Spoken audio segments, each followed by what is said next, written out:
अस्सलामुअलैकुम दोस्तों। आज हम पढ़ने जा रहे हैं हाइड्रोग्राफ के बारे में हम पढ़ेंगे डिटेल से।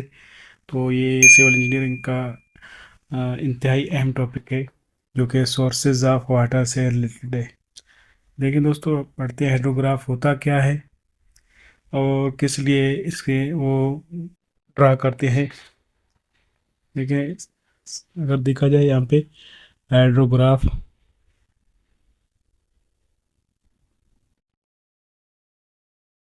Hydrograph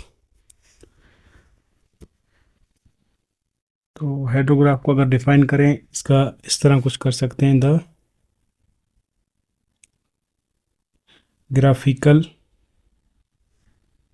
representation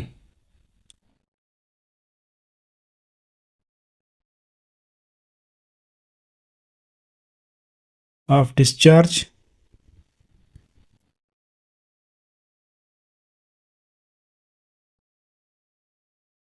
in a stream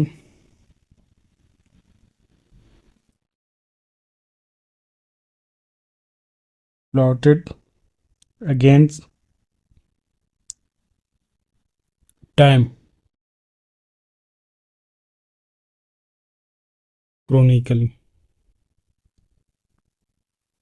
chronologically। देखें दोस्तों, ये इसने बताया कि डिस्चार्ज और टाइम के दरमियान जो ग्राफ शो करते हैं उसी को हाइड्रोग्राफ कहते हैं। ये कुछ इस तरह है, मैंने शो किया हुआ है यहाँ पे, आप देख लें। ये देखें दोस्तों, ये ग्राफ है, ये डिस्चार्ज। यहाँ पे जो वर्टिकल आपको लाइन नज़र आई, ये डिस्चार्ज को शो करेगी, और जो हॉरिजॉन्टल यहाँ पे लाइन है, ये टाइम को शो करेगी। अब देखते हैं इसके कंपोनेंट क्या क्या हो सकते हैं। देखिए दोस्तों, अगर मैं नाम दूँ इसको, फर्ज करो इसको मैं नाम दे रहा हूँ ओ ए बी सी। इसको मैं अगर पी का नाम देता हूँ।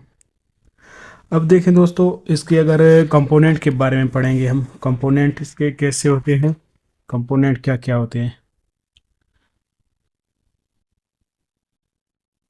कंपोनेंट्स ऑफ हाइड्रोग्राफ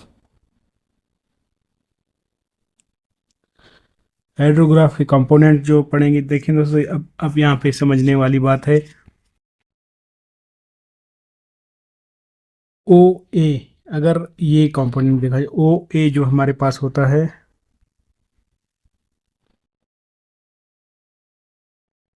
ओ ए को कहते हैं बेस फ्लो। देखें दोस्तों, हाइड्रोग्राफ में कुछ इस तरह होता है। ये वाटर जो होता है कुछ बेस फ्लो पे होता है। बेस फ्लो उसको कहते हैं जो कि हाइड्रोलिक ग्रेडियंट, जो हाइड्रोलिक ग्रेडियंट की वजह से जो पानी फ्लो करता है वो हमारे पास बेस फ्लो होता है। देखें कुछ इस तरह जो है हमारी ये ज़मीन की सतह है, ये फार्मेशन है, ये जियोलॉजिकल फार्मेशन। यहाँ पे अगर कोई स्लोप है इस तरह, तो ये वाटर जो है वो स्लोप से मूवमेंट करता रहता है, तो इसको कहते हैं बेस फ्लो। बेस फ्लो तो वो वाटर होता है जो कि हमेशा फ्लो में होता है, चाहे बारिश हो या ना हो, वो हमेशा बेस फ्लो में पानी रहता है। अब देखें दोस्तों, ये अगर ए टू बी, अगर ए टू बी यहाँ पे है, ए से लेकर बी तक, ए बी को हम लोग कहते हैं राइजिंग लेम।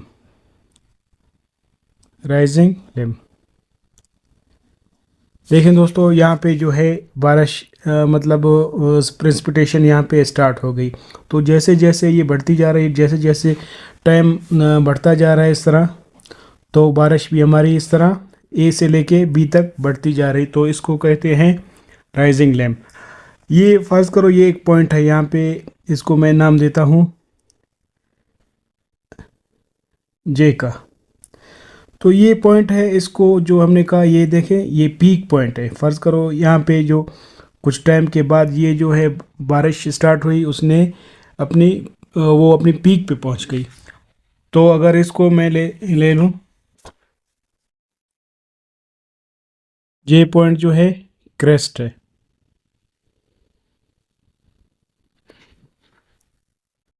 ये क्रेस्ट है, ये क्रेस्ट का मतलब होता है पीक पॉइंट।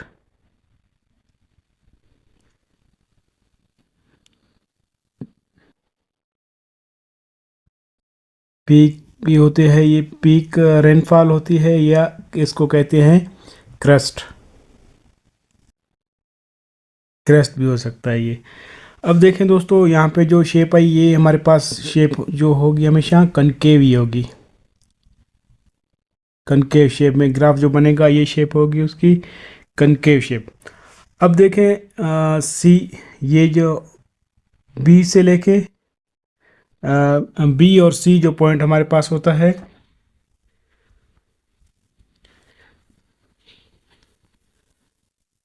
बी और सी। देखिए दोस्तों, बी बी जो है वो मतलब आपका बारिश जो है अभी तक पीक पे नहीं पहुंची, पीक पे जा रही है। इसी बी और पी के दरमियान में एक पॉइंट आता है पीक, वहाँ पे बारिश पीक पे होती है, फिर वो जो है फॉलिंग पे होती है। अब यहाँ पे अगर देखा जाए बी और सी के दरमियान जो हमारे पास है,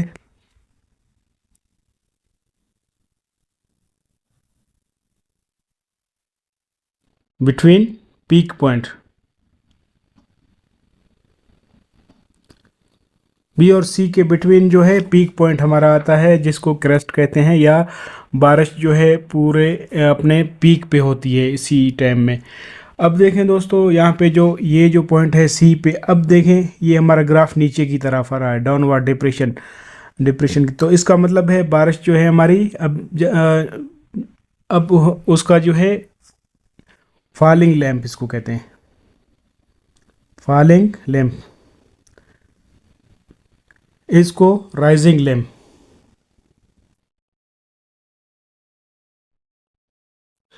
ये बी जो पॉइंट है, बी अभी जा रहा है पीक की तरफ, यहाँ पे अभी तक पीक नहीं आया, ये पीक की तरफ जा रहा है। फिर जे जो पॉइंट आ गया वो पीक है, वहाँ पे कुछ टाइम के बाद एक पॉइंट आया जे, जे मतलब पीक पॉइंट, वो बारिश का या प्रेसिपिटेशन किसी भी शक्ल में हो सकती है।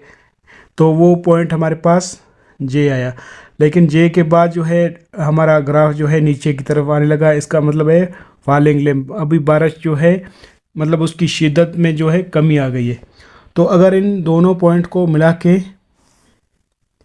बी और सी को कहते हैं पॉइंट ऑफ इन्फ्लेक्शन। इन्फ्लेक्शन मतलब ये वो पॉइंट है जिसमें एक तो वो बारिश जो है पीक की तरफ जा रही है, पीक पे आ गई, फिर दूसरा जो पॉइंट है पीक के बाद वो बारिश जो है हमारी स्लो डाउन हो गई, इसका मतलब इसकी शिद्दत में नरमी आ गई। तो अब देखें दोस्तों, यहाँ पे जो ये जो कर्व हमारा ये भी आया है कॉनकेव, लेकिन ये जो कर्व हमारे पास आया है इसको कन्वेक्स, कन्वेक्स होता है। अब देखें दोस्तों, पी पॉइंट आया, फिर पी के बाद जो है एक पॉइंट ऐसा आता है, फर्ज करो यहाँ पे एक ऐसा पॉइंट है, यहाँ पे बारिश स्टॉप है, यहाँ पे जो है ये जो है ई पॉइंट है। ई पॉइंट पे जो है बारिश, वो जो बारिश स्टॉप हो गई और वो वाटर जो है बेस फ्लो की शक्ल अख्तियार करेगा, बेस फ्लो। अब ये वाटर जो है वो बारिश का बेस फ्लो, वो जितना हमारा बारिश के बाद ही पानी हमारी नदी नालियों में बहता रहता है, उसी को कहते हैं बेस फ्लो। तो ये हमारे पास था, वो पानी ने अपनी जो पहली पोजीशन थी बारिश से पहले की पोजीशन, वही पोजीशन अख्तियार कर ली। देखें दोस्तों, ये तो थे इसके कंपोनेंट कुछ, इसको थोड़ा सा फिर से देखते हैं। ओ ए वो पॉइंट था जहाँ पे अभी तक मतलब एक बेस फ्लो में वाटर चल रहा था। ए टू बी में क्या हुआ, बारिश स्टार्ट हो गई, तो मतलब वहाँ पे हमारा कैचमेंट एरिया जो भी हुआ, फ़र्ज़ करो यहाँ पे कोई भी एरिया है, ये एरिया है एक, ये उसका आउटलेट है। तो यहाँ पे बारिश हुई, बारिश में यहाँ पे पानी जमा हुआ, इसी तरह पानी ने फ्लो करना शुरू किया। ये पानी जब बारिश हुई तो उसमें 3 कंडीशन हो गई। एक तो हो गई इनफिल्ट्रेशन। देखिए दोस्तों, यहाँ पे लिख रहा हूँ मैं, इनफिल्ट्रेशन। इनफिल्ट्रेशन का ये मतलब होता है, ये यहाँ पे कोई भी सरफेस है, यहाँ पे बारिश हो गई, बारिश की वजह से ये जो पानी पेंट्रेट कर गया ज़मीन के अंदर, ज़मीन की सतह के अंदर या ज़मीन की सरफेस के अंदर जो वाटर गया, उसी को हमने कहा इनफिल्ट्रेट। इनफिल्ट्रेट कर गया उसमें। दूसरा है एवापोरेशन। इवापोरेशन, इवापोरेशन तो आपको पता होगा, वो जो पानी जो है दोबारा फिर भाप की शक्ल अख्तियार करके जो है एटमॉस्फेयर में मिक्स हो गया, वो एवापोरेशन। तीसरा होता है रन ऑफ। रन ऑफ वो शक्ल होती है जब पानी फिल्ट्रेट भी हो जाए, एवापोरेशन हो गया, इसके बाद जो पानी बच गया जो कि ज़मीन की सतह पे फ्लो करने लगे इस तरह, उसी को कहते हैं रन ऑफ। तो ये पानी जो है रन ऑफ करके बिल्कुल यहाँ पे आउटलेट पे आ गया। तो ये उसी का ग्राफ हम शो कर रहे हैं, जो पानी सरफेस पे हमें जिसकी मूवमेंट हमने देखी। तो ये बाद में जो है उसके अगर एक स्टॉर्म की शक्ल अख्तियार कर लेता है या सैलाब की शक्ल अख्तियार कर लेता है, उसी में है। तो इसके मुख्तलिफ पॉइंट है, यहाँ से ए से लेके बी तक। जैसे कि ये हमारे पास राइजिंग लैंप है, अभी तक बारिश चल रही है, मतलब उसका एक पीक पॉइंट नहीं आया है, अभी तक उसकी शिद्दत बरकरार है। तो जे पे जब हम पॉइंट पे पहुँचे तो इसका मतलब ये अभी बारिश जो है अपनी पीक पे है। फिर जब आ गए सी पॉइंट पे आ गए, तो सी में आप देखें हमारा जो ग्राफ है नीचे की तरफ अब शो हो रहा है। तो इसका मतलब बारिश की शिद्दत में कमी आ गई। तो ये जो पॉइंट होता है बी एंड सी, इनको कहते हैं पॉइंट ऑफ इन्फ्लेक्शन। इन्फ्लेक्शन वो पॉइंट होता है जब एक तो बारिश पीक की तरफ जा रही है, दूसरा उसका डाउनफॉल हो रहा है। तो इसी को कहते हैं, एक को राइजिंग लैम्प कहते हैं बी को, सी को कहते हैं फॉलिंग लैम्प। और ये जो हमारे पास शेप आई, ये हमारे पास कनकेव शेप जो होती है, वो कनकेव शेप आ गई। पी पॉइंट में बारिश रुक गई, मतलब इस तरह बारिश तो रुक गई, शिद्दत उसकी कम हो गई, हमारे जो पानी है उसकी लेवल में भी कमी आ गई। ई पॉइंट वो लेवल है जहाँ पे वो पहले वाला बेस फ्लो वाला वाटर जो है पहली वाली शक्ल अख्तियार कर लेता है। तो ये तो था हमारा हाइड्रोग्राफ। अब दोस्तों इसका पढ़ते हैं, फैक्टर कौन से इफेक्ट करते हैं हमारे हाइड्रोग्राफ की शेप पे। अब थोड़ा सा देख लें फैक्टर।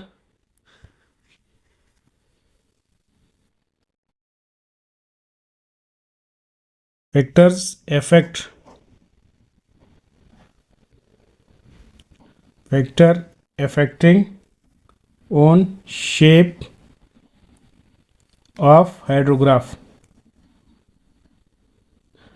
हाइड्रोग्राफ की शेप पे कौन कौन से फैक्टर इफेक्ट करते हैं, इसमें दो चीज़ें हम पढ़ते हैं। एक को कहते हैं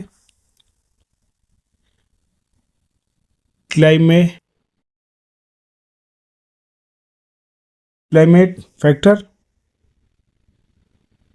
दूसरा जो हम पढ़ेंगे वो geographical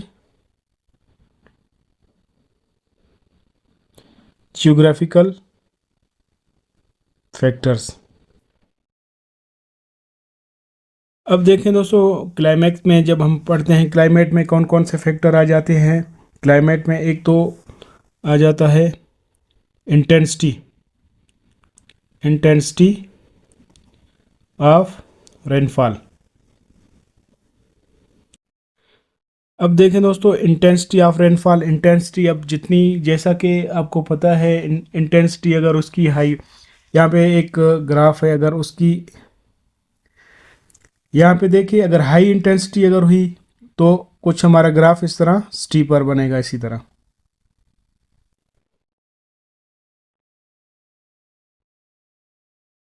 higher intensity,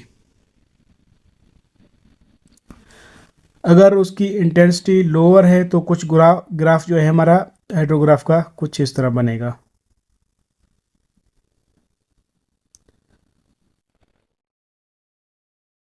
lower intensity. देखें दोस्तों, हायर इंटेंसिटी में हमारा जो ग्राफ है वो बिल्कुल स्टीपर बनेगा। लोअर इंटेंसिटी अगर उसकी हुई रेनफॉल की तो हमारा जो ग्राफ है वो फ्लैट बनेगा। इसमें जो बनेगा स्टीपर। अब दूसरा जो हम देखते हैं फैक्टर में, इसका क्लाइमेट फैक्टर में, वो ड्यूरेशन ऑफ रेनफॉल है। Duration of rainfall. देखिए दोस्तों, ये बारिश जो स्टार्ट हो गई वो कितने टाइम के लिए चलेगी, कितना चलेगी, तो ये इसको कहते हैं ड्यूरेशन ऑफ रेनफॉल। अगर तो दोस्तों उसकी ड्यूरेशन ज़्यादा हुई तो हमारा कुछ ग्राफ जो है इस तरह बनेगा। ये डिस्चार्ज हो गया, ये टाइम हो गया। अगर तो उसकी ड्यूरेशन कम हो गई तो हमारे पास वो कुछ इस तरह बनेगा। ड्यूरेशन भी उस पर डिपेंड करती है क्लाइमेट फैक्टर पे। तीसरा जो है मैग्नीट्यूड ऑफ रेनफॉल। मैग्नीट्यूड देखें दोस्तों, तीसरा है मैग्नीट्यूड ऑफ रेनफॉल। अब देख तो दोस्तों वही बात है, अगर उसकी इंटेंसिटी ज़्यादा हुई तो उसका मैग्नीट्यूड भी हमेशा ज़्यादा ही होगा। उसकी अगर इंटेंसिटी ज़्यादा हुई, मैग्नीट्यूड भी कुछ इस तरह होगा। अगर उसकी इंटेंसिटी कम हुई तो मैग्नीट्यूड भी कुछ उसका इसी तरह फ्लेटर होगा। तो मैग्नीट्यूड पे भी ये डिपेंड करती है। तीसरा जो हम फैक्टर पढ़ेंगे, ये जो अभी नेक्स्ट है, जियोग्राफिकल फैक्टर। अब दोस्तों देखें ज्योग्राफिकल फैक्टर में कौन कौन से आते हैं।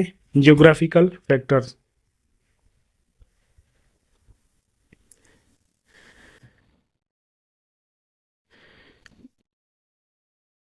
ज्योग्राफिकल फैक्टर वो फैक्टर जो कि ज्योग्राफिकली डिपेंड करे, ज्योग्राफिकली डिपेंड करे।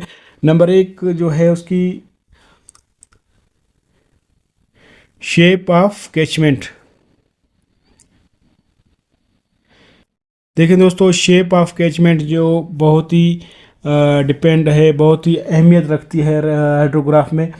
अगर तो आपका कुछ इस तरह शेप है जिसको पान शेप भी कहते हैं, पैन शेप, तो हमारा जो ग्राफ बनेगा वो ग्राफ कुछ इस तरह बनेगा। यहाँ पे मतलब सीधा स्टी पर जाके फिर इस तरह आएगा। अगर तो हमारे पास है इलोंगेशन, इलोंगेटेड कोई कैचमेंट एरिया है, वो इलोंगेटेड है इसी तरह। इलोंगेटेड का जो शेप बनेगा वो बिल्कुल फ्लैट होगा इस तरह। जो हमारा हाइड्रोग्राफ का शेप बनेगा वो भी फ्लैटर होगा। अगर तीसरा देखें हम, कुछ इस तरह लीफ लाइक स्ट्रक्चर है कैचमेंट एरिया का इसी तरह।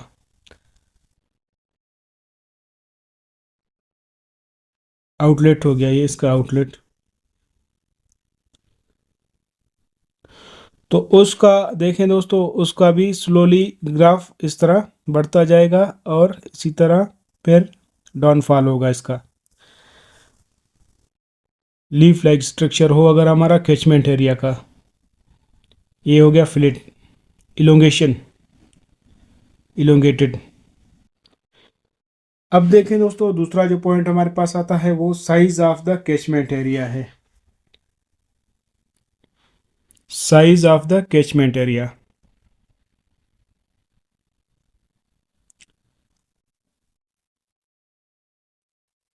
Catchment area. अब देखें दोस्तों, ये सिंपली बात है, अगर साइज कैचमेंट की कोई भी एरिया है उसकी साइज, अगर यहाँ पे मैं आपको दिखा रहा हूँ, ये जो साइज़ है फ़र्ज़ करो 20 किलोमीटर स्क्वायर है। अगर दूसरा एरिया है हमारे पास, उसकी साइज़ जो है 50 किलोमीटर स्क्वायर है। तीसरा जो एरिया है हमारे पास, उसकी जो साइज़ है वो है 200 किलोमीटर स्क्वायर। तो कुछ इस तरह है हमारा ग्राफ जो बनेगा। फ़र्ज़ करो 20 के लिए, 20 के लिए हमारे पास वो ग्राफ की वैल्यू भी कम होगी। इसी तरह अगर दूसरा 50 के लिए देखें, 50 के लिए फिर ग्राफ की वैल्यू कुछ ज़्यादा होगी।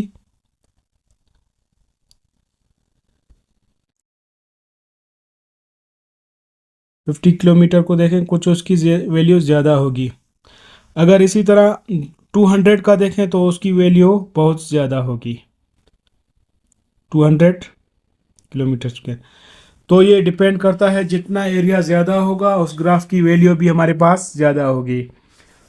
तो ये तो था उसकी साइज़ पे डिपेंड करते हैं, साइज़ जितनी ज़्यादा होगी उतना कैचमेंट एरिया ज़्यादा होगा, उसका फ्लो भी उतना ज़्यादा होगा और ग्राफ की वैल्यू हमारी उतनी ज़्यादा हो गई। नंबर 3 पे जब हम देखते हैं दोस्तों,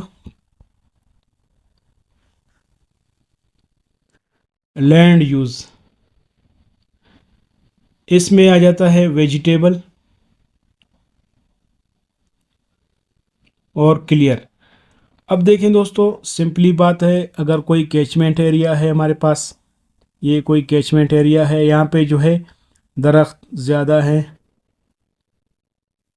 या वेजिटेशन बहुत ज़्यादा है, तो वेजिटेशन जो है ये फ्लो को रेजिस्ट करेगी, resist flow of water, water को रेजिस्ट करेगी, तो उसका जो फ्लो की डिस्चार्ज है ज़ाहिर है वो भी फिर हमारे पास कम ही आएगी। अब देखें दोस्तों, लास्ट में है ड्रेनेज डेंसिटी, ड्रेनेज डेंसिटी। देखें दोस्तों, ड्रेनेज डेंसिटी जो फाइंड करते हैं वो होती है हमारे पास channel length divided by drainage area, drainage area. देखें दोस्तों, जितना वही बात है, जितनी लेंथ ज़्यादा होगी चैनल की या जितना ड्रेनेज एरिया ज़्यादा होगा तो उसकी फ़्लो भी उतनी ज़्यादा ही होगी। दोस्तों ये था उसका फैक्टर, हाइड्रोग्राफ के बारे में 2 फैक्टर हमने पढ़े, एक तो फैक्टर क्लाइमेट फैक्टर था, दूसरा हमारे पास था जियोग्राफिकल फैक्टर। तो हाइड्रोग्राफ के बारे में अगर कोई भी आपको प्रॉब्लम हो तो कमेंट में आप मुझे बता सकते हैं। अगर आपको मेरी वीडियो अच्छी लगी, लाइक सब्सक्राइब शेयर ज़रूर करें ताकि आइंदा मेरी वीडियो आपको टाइम पे मिले। शुक्रिया।